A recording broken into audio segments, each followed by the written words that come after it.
जेव्हा आपण YouTube channel चालू करतो त्यावेळेस आपल्या मनामध्ये खूप विचार असतात की कोणत्या टॉपिकवरती YouTube चॅनल सुरू करायचं आणि मग आपण तो टॉपिक ठरवतो आणि YouTube चॅनल सुरू करतो। पण पुढे गेल्यानंतर आपण काय करतो, त्या कंटेंटमध्ये खूप सारे कंटेंट मिक्स करायला सुरुवात करतो। मग हे एका चॅनलवरती खूप सारे कंटेंट मिक्स करणं किंवा एकाच विषयाला धरून इतरही विषय घेणं YouTube चॅनलमध्ये योग्य आहे किंवा नाही या विषयावरती आज मी तुम्हाला खूप इम्पॉर्टंट अशी इन्फॉर्मेशन देणार आहे। तर हा जो व्हिडिओ असणार आहे ज्यांचे YouTube चॅनल्स चालू केलेले आहेत ज्यांनी किंवा ज्यांचे अजून मॉनिटाइज व्हायचे आहे, ज्यांच्यावर व्ह्यूज येत नाहीयेत, सबस्क्रायबर्स वाढत नाहीयेत, तर का व्ह्यूज येत नाहीयेत, का सबस्क्रायबर्स वाढत नाहीयेत, ही सगळी माहिती तुम्हाला आजच्या व्हिडिओमध्ये बघायला मिळणार आहे। मिक्स कंटेंटचं चॅनल चालणार की नाही चालणार किंवा मिक्स कंटेंट टाकणं हे कितपत योग्य आहे किंवा अयोग्य आहे, त्याचे फायदे काय आहेत, नुकसान काय आहेत, या सगळ्यांविषयीची माहिती, सखोल माहिती तुम्हाला आजच्या व्हिडिओमध्ये बघायला मिळणार आहे। तर व्हिडिओला शेवटपर्यंत नक्की बघा कारण की खूप इम्पॉर्टंट व्हिडिओ असणार आहे हा। आपण नेहमीच अशा काही चुका करतो की ज्या आपल्याला नाही करायला पाहिजेत, पण नकळतपणे ह्या चुका आपल्याकडून होऊन जातात। तर ह्या चुका कुठे सुधाराव्यात किंवा कुठे आपण ह्या चुका करत आहोत आणि कशा प्रकारे सुधारायला पाहिजे, मिक्स कंटेंट काय असतं, हे सगळं तुम्हाला आजच्या व्हिडिओमध्ये बघायला मिळणार आहे। तर व्हिडिओला शेवटपर्यंत नक्की बघाच, पण त्यापूर्वी जर तुम्ही अजून देखील चॅनलला सबस्क्राइब केलं नसेल तर चॅनलला सबस्क्राइब करा, बेल आयकॉनचं बटन प्रेस करा आणि ऑल वरती क्लिक करा, म्हणजे जेव्हाही मी व्हिडिओज पोस्ट करेल नोटिफिकेशन जे आहे तुमच्यापर्यंत सगळ्यात अगोदर येईल आणि YouTube विषयी अशी सखोल माहिती तुमच्यापर्यंत मी नेहमीच आणत राहील। तर मी माया तुम्हा सगळ्यांचं पुन्हा एकदा स्वागत करते आपल्या चॅनलच्या एका नवीन व्हिडिओमध्ये। तर सुरुवातीला जेव्हा आपण नवीन YouTube चॅनल ओपन करतो त्यावेळेस आपल्याकडे असे टॉपिक्स असतात, मग ते कुकिंगचं चॅनल असू दे, अनबॉक्सिंगचं असू दे, fashion, lifestyle, travel, vlogs, daily vlogs, खूप सारे टॉपिक्स असतात आणि आपण एका टॉपिकला धरून चॅनल सुरू करतो। पण पुढे पुढे काय होतं ना, आपल्याकडे त्या टॉपिकचे विषय संपून जातात, कंटेंट संपून जातं आणि मग आपण भरपूर सारे मिक्स कंटेंट जे आहेत एका चॅनलवरती टाकायला सुरुवात करतो।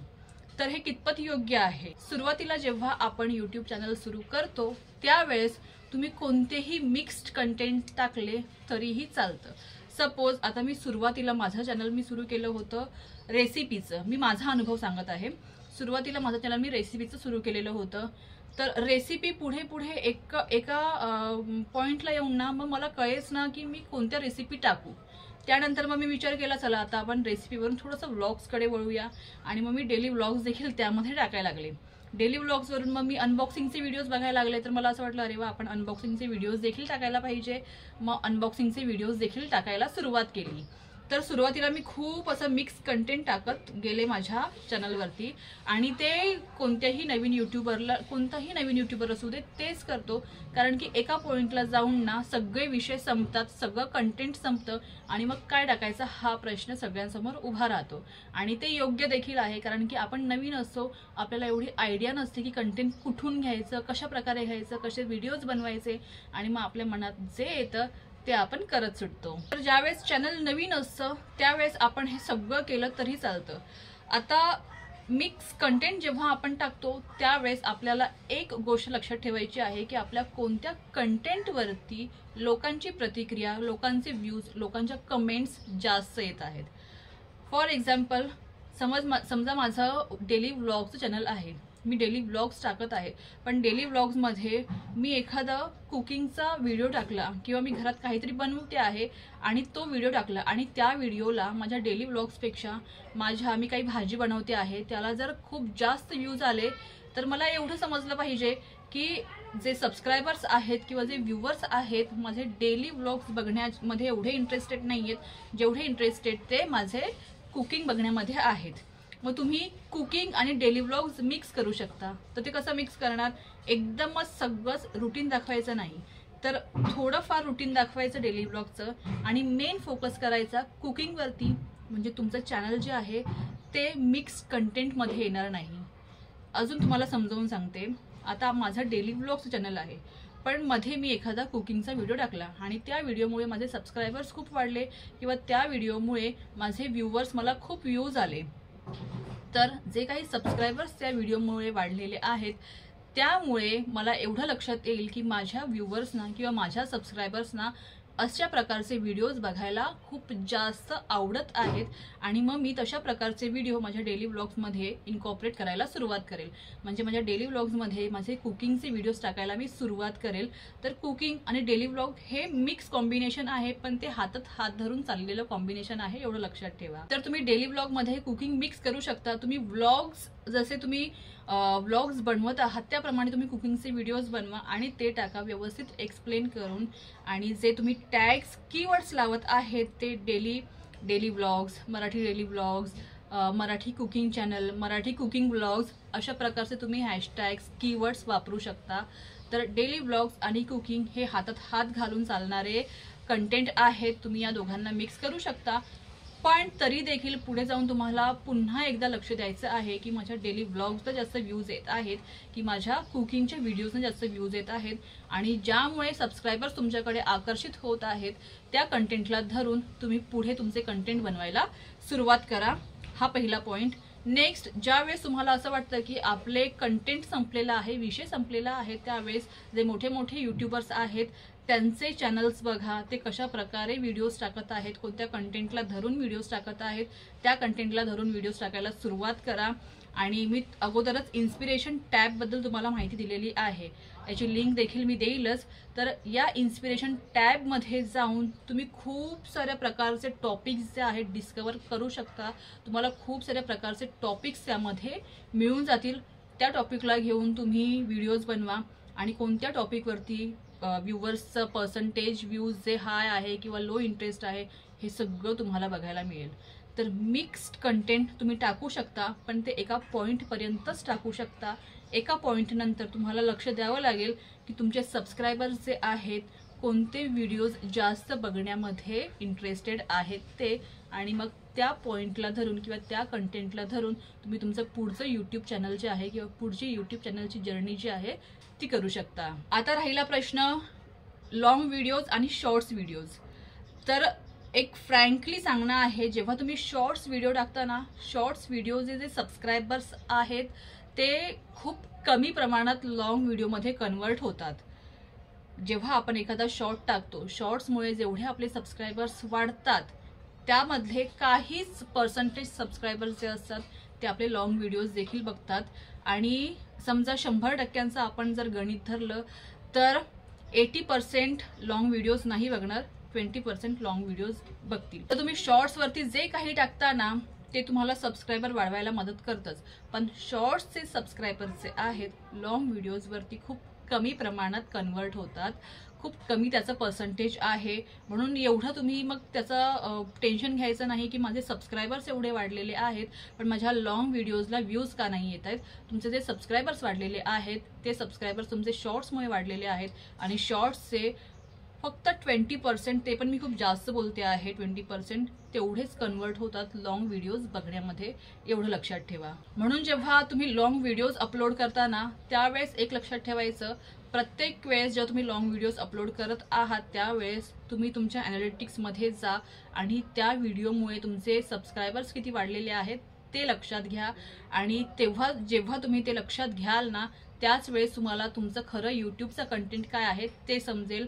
नाहीतर मग तुम्ही सगळं काही असं गडबड करून बसाल, सगळे मिक्स कंटेंट टाकत राहाल आणि मग मिक्स कंटेंट टाकल्यामुळे मग यालाही व्ह्यूज नाही येणार, त्यालाही व्ह्यूज नाही येणार, आणि कधी एकेकाळी आपण कोणता एक व्हिडिओ टाकलेला असेल त्याला खूप सारे व्ह्यूज आलेले असतील पण ते आपलं स्किप झालेलं असेल की तो व्हिडिओ टाकलेला आहे आणि त्याला व्ह्यूज आलेले आहेत किंवा त्या व्हिडिओमुळे आपले सबस्क्रायबर्स वाढलेले आहेत आणि त्याकडे आपण लक्ष न दिल्यामुळे आपण मग आपल्या कंटेंटमधून भरकटवून दुसरेच काहीतरी कंटेंट टाकायला सुरुवात करतो आणि आपला चॅनलचा जो रीच आहे ते कमी कमी व्हायला सुरुवात होते.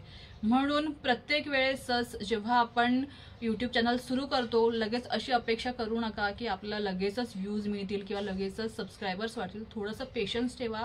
सुरुवातीला मिक्स कंटेंट टाकला काहीच हरकत नाहीये, मिक्स कंटेंट टाका, पण एका पॉईंटला येऊन जेव्हा तुमचं चॅनल थोडंसं बिल्ड होईल, जेव्हा तुमचे 3-1 हजार सबस्क्रायबर्स होऊन जातील त्यावेळेस तुम्ही एक लक्षात घ्या की आपल्या कोणत्या व्हिडिओला सगळ्यात जास्त लोक बघणं पसंत करत आहेत. हे सगळं तुम्हाला ना ॲनालिटिक्समध्ये व्यवस्थित समजून येईल की तुमच्या कोणत्या व्हिडिओला किती प्रमाणात रीच मिळत आहे, कोणता व्हिडिओ लोक बघत आहेत, कोणत्या व्हिडिओला लोक सबस्क्राईब करत आहेत, कोणत्याला लाईक करत आहेत, कोणत्याला कमेंट्स करत आहेत. तर हे सगळं लक्षात ठेवून तुमचं यूट्यूबचं पुढचं जे कंटेंट आहे ते तुम्ही बनवायला सुरुवात करा. जेव्हा आपण यूट्यूब चॅनल सुरू करतो तो असा सुरू करायचा नसतो. आपण असा सुरू करतो पण पुढे हळूहळू ना आपल्याला त्यामधला ना थोडासा ॲनालिटिक्स समजून घ्यायला आपण सुरुवात केली पाहिजे. आणि जेव्हा आपण यूट्यूबचं अल्गोरिदम समजून घेऊ, यूट्यूबचे जे मायनर पॉईंट्स आहेत ते समजून घेऊ, यूट्यूब कसं वर्क करत आहे ते समजून घेऊ, त्याच वेळेस आपलं चॅनल जे आहे ग्रो व्हायला सुरुवात होते. नाहीतर आपलं चॅनल जे आहे ग्रो होणार नाही. म्हणून YT स्टुडिओ नेहमी ओपन करत जा. YT स्टुडिओमध्ये नेहमी चेक करत जा आपला वॉच टाईम किती झालेला आहे, आपले सबस्क्रायबर्स किती वाढलेले आहेत, आपले व्ह्यूज किती वाढलेले आहेत. फक्त एवढंच लक्षात नाही ठेवायचं की सबस्क्रायबर्स कमी होत आहेत. कदाचित ते यूट्यूबचे एरर असेल किंवा मग यूट्यूबने असं देखील सांगितलेलं आहे की खूप ज्या लोकांचे जे ईमेल ID आहेत ते जर वर्किंग नसतील किंवा लोकांनी ते ईमेल ID वापरलेच नसतील, ते असेच असतील, तर तसे ईमेल ID जे आहे यूट्यूब ग्राह्य धरत नाहीये. त्यामुळे कदाचित सबस्क्रायबर्स कमी देखील होऊ शकतात. पण आपलं चॅनल आहे, आपलं चॅनल आपल्याला कशा प्रकारे ग्रो करायचं आहे, यूट्यूब कशा प्रकारे काम करत आहे हे सगळं आपण समजून घेतलं पाहिजे. त्याच वेळेस आपलं यूट्यूब चॅनल जे आहे सक्सेस होईल. नाहीतर तुम्ही कितीही व्हिडिओज टाकत सुटा, तुम्हाला सबस्क्रायबर्स मिळणार नाहीत किंवा तुमचे व्ह्यूज वाढणार नाहीत. म्हणून कोणत्या व्हिडिओवरती सबस्क्रायबर्स मिळत आहेत, कोणत्या व्हिडिओवरती व्ह्यूज वाढत आहेत, लोक किंवा सबस्क्रायबर्स तुमचे कोणत्या प्रकारचे व्हिडिओज बघण्यामध्ये इंटरेस्टेड आहेत, त्याकडे थोडंसं लक्ष द्या आणि तशा कलाकाराने तुम्ही व्हिडिओज बनवा. टॅग्स नीट लावा, कीवर्ड्स नीट लावा, डिस्क्रिप्शन नीट टाका, टायटल नीट टाका. तुमचे व्हिडिओ जे आहे यूट्यूब नक्कीच रेकमेंड करेल. मला वाटतं आजच्या व्हिडिओमध्ये मी मिक्स्ड कंटेंट टाकायला पाहिजे किंवा नाही हे सांगण्याचा प्रयत्न केलेला आहे. सुरुवातीला मिक्स्ड कंटेंट तुम्ही टाकू शकता, पण एका पॉईंटला जाऊन तुम्हाला तुमचा अल्गोरिदम, तुमचा ॲनालिटिक्स चेक करावं लागेल की तुमच्या कोणत्याही व्हिडिओला सगळ्यात जास्त व्ह्यूज आलेले आहेत आणि मग तशा प्रकारचे कंटेंट तुम्हाला टाकावे लागतील.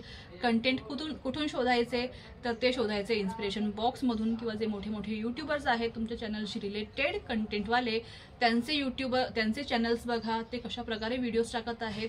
थोडीशी आयडिया कॉपी करा आणि तशा प्रकारे व्हिडिओज टाकायला सुरुवात करा. टॅग्स नीट लावा, कीवर्ड्स नीट लावा आणि हॅशटॅगमध्ये तुम्ही मोठ्या यूट्यूबर्सचे हॅशटॅग वापरू शकता. Hashtag Madhura's recipe, hashtag Sarita's kitchen असे हॅशटॅग तुम्ही वापरू शकता. काहीही प्रॉब्लेम होत नाही. पूर्ण वर्ल्ड, पूर्ण जग हॅशटॅग एकमेकांचे वापरतात, एकमेकांचे चोरतात. वापरत तर काहीच हरकत नाही आहे. हॅशटॅग लावा आणि बघा तुमचं यूट्यूब चॅनल जे आहे नक्कीच ग्रो करेल. तर आय होप तुम्हाला आजचा व्हिडिओ जो आहे इन्फॉर्मेटिव्ह वाटला असेल, माहितीपूर्ण वाटला असेल आणि जे नवीन यूट्यूबर्स आहेत त्यांच्यापर्यंत हा व्हिडिओ नक्की पोहोचवा, जेणेकरून त्यांना देखील थोडीशी समज येईल की कशाप्रकारे आपण कंटेंट टाकलं पाहिजे आणि कशाप्रकारे आपण यूट्यूबची जर्नी स्टार्ट केली पाहिजे, सुरू केली पाहिजे. आणि तुमचे अजून काही प्रश्न असतील तर मला कमेंट करून विचारा. मी त्या प्रश्नांची उत्तरं नक्कीच देण्याचा प्रयत्न करेन आणि आतापर्यंत प्रत्येक कमेंटचं उत्तर मी देत आलेले आहे.